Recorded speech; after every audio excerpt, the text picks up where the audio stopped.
नमस्कार, आप देख रहे हैं उत्तराखंड आज तक न्यूज। मसूरी नगर पालिका अध्यक्ष मीरा सकलानी, क्षेत्रीय सभासद अमित भट्ट और पालिका कर्मचारी ने बेकरी हिल स्थित सफाई कर्मी की आवासीय कॉलोनी का निरीक्षण किया। निरीक्षण के दौरान कॉलोनी में कई मूलभूत समस्याएं सामने आई, जिनमें जल निकासी व्यवस्था की कमी और बारिश के दौरान घरों में पानी भरने की समस्या प्रमुख रही। नगर पालिका अध्यक्ष द्वारा इस पर नाराजगी व्यक्त करते हुए पूर्व पालिका बोर्ड को जिम्मेदार ठहराते हुए कहा कि 3 मकान में लगभग 1.5 करोड़ रुपए खर्च कर दिए, लेकिन स्थिति अभी भी जस की तस है।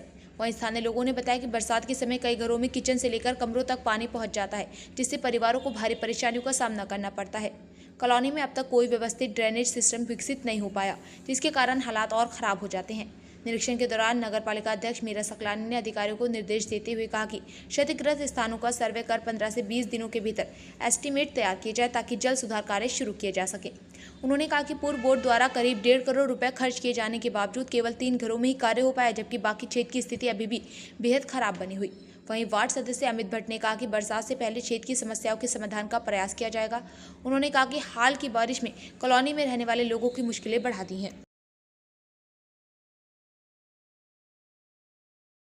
बड़ा दुर्भाग्य है कि जो इस शहर के रीढ़ की हड्डी है, जिनको हम पर्यावरण मित्रों के तौर पे देखते हैं, जिनको हम सफाई कर्मियों के तौर पे देखते हैं, उनकी जो आवासों की स्थिति है, जो पालिका द्वारा आवंटित आवास है, उनकी जो स्थिति वो बहुत ही दयनीय स्थिति है।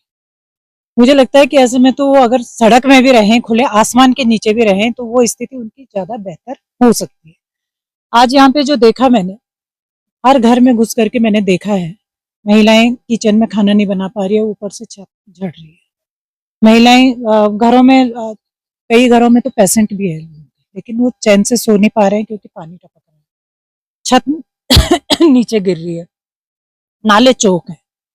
लेकिन बड़ा दुर्भाग्य की बात है कि पिछली बोर्ड ने यहाँ पे आवासों के काम किए और उस 3 लोगों के आवासों में 1.5 करोड़ रुपए खर्च किए। ये बहुत सोचनीय विषय है कि एक आदमी का घर बनाने के लिए और उस घर में उसको 5-6 कमरे से ज्यादा उपलब्ध कराने के लिए आपने नीचे नाले से बिम खड़े किए, तब उसके लिए आपने आवास प्रोवाइड करा।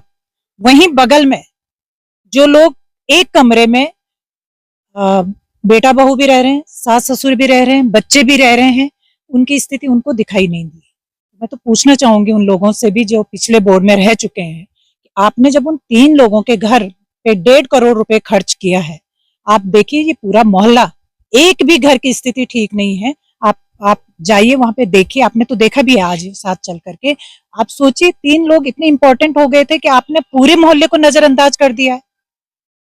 ऐसे कैसे हो सकता है? हमारी जो टेक्निकल टीम है वो कल से ही इस मुहिम पे लग जाएगी। हमारे सभासद भी साथ रहेंगे और यहाँ पे पूरा जो घर क्षतिग्रस्त हैं उन सभी घरों का एस्टिमेट बनेगा। जो भी एस्टिमेट बनेगा उसका तुरंत बाद जैसे ही एस्टिमेट तैयार होगा, मुझे उम्मीद है कि 10 दिन 15 दिन ज्यादा से ज्यादा लगेंगे एस्टिमेट तैयार करने में, और उसके बाद